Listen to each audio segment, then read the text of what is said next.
Your Majesty, King Charles III, Your Majesty, Queen Camilla, distinguished guests, I am delighted to have this opportunity once more to convey to you what an honor it is to receive and host you in Kenya as you make your 5th visit and the first since your coronation.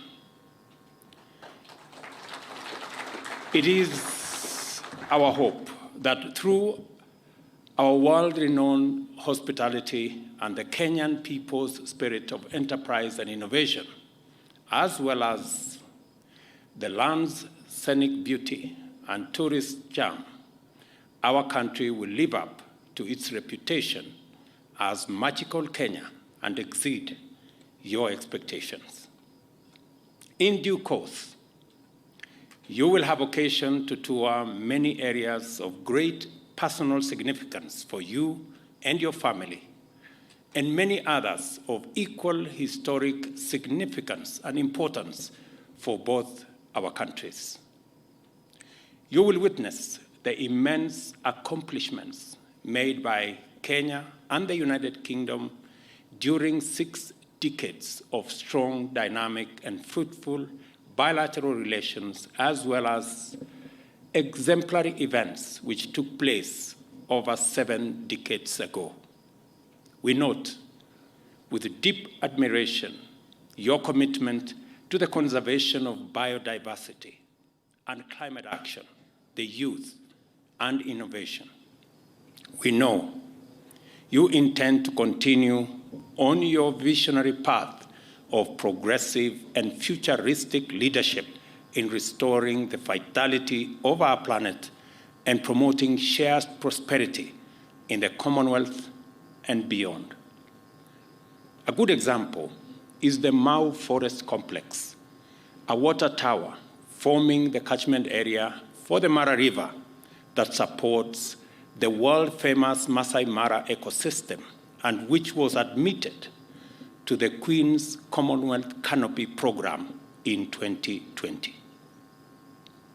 We also note with appreciation your expression of willingness to acknowledge the painful aspects of our shared history, your exemplary courage and readiness to shed light on uncomfortable truths that reside in the darker regions of our shared experience are also very commendable.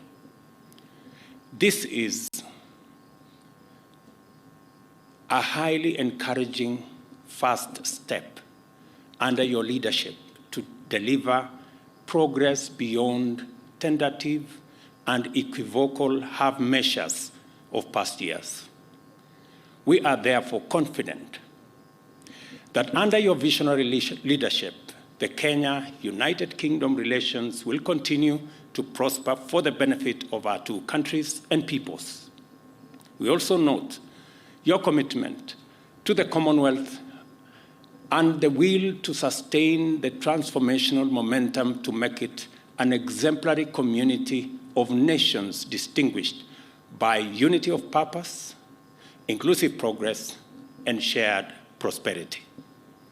Your visit, therefore, provides us with an opportunity to close ranks within the Commonwealth family in order to provide an inspiring beacon of hope in the possibility of transformative collective action on an ambitious and global scale.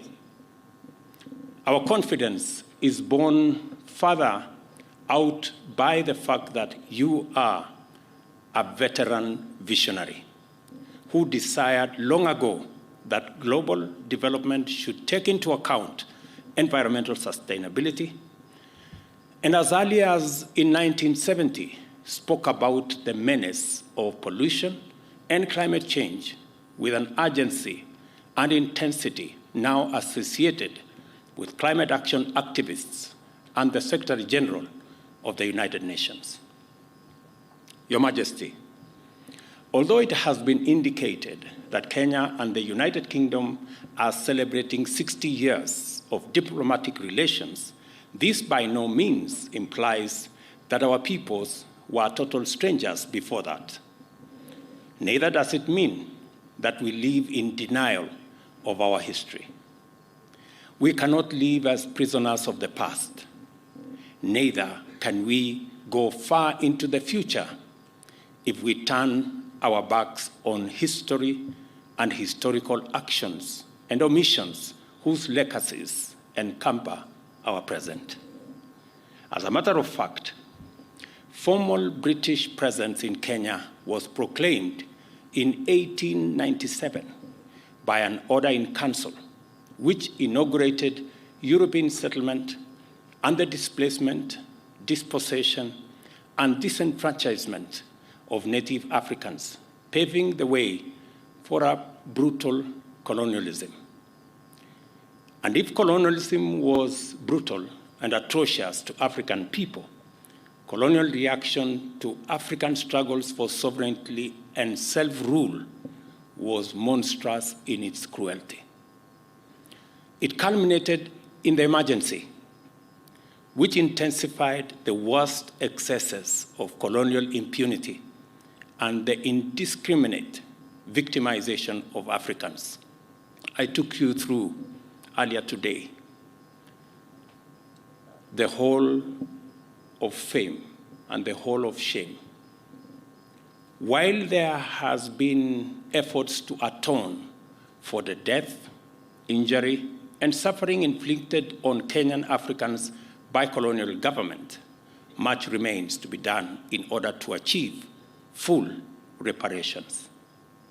I am optimistic that through the Kenya-UK partnership, we shall keep up our endeavor to inspire the change we hope for by making people and their well-being the fundamental consideration in our pursuit of trade and investment, defense and security, conservation and climate action, research, development and innovation, as well as our work of designing a future that works for present generations and distant prosperity.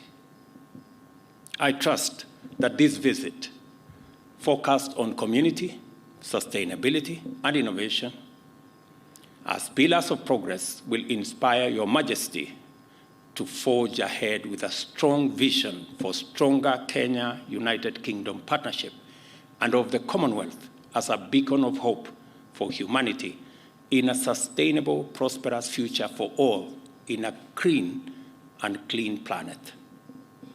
I wish you great success on this visit and much delight during your stay in Kenya. May your leadership inspire many to do their part in making our nations more prosperous and our planet more livable for humanity and all forms of life which share it with us. Ladies and gentlemen, I did inform His Majesty earlier that in Kenya, there is a concept called kingpin, and there is a contest for kingpins around Kenya. Different regions have different kingpins. And there is a vicious contest for this kingpin position, which literally amounts to not so much. But this week, all contests about kingpins have been suspended because the king himself is in town.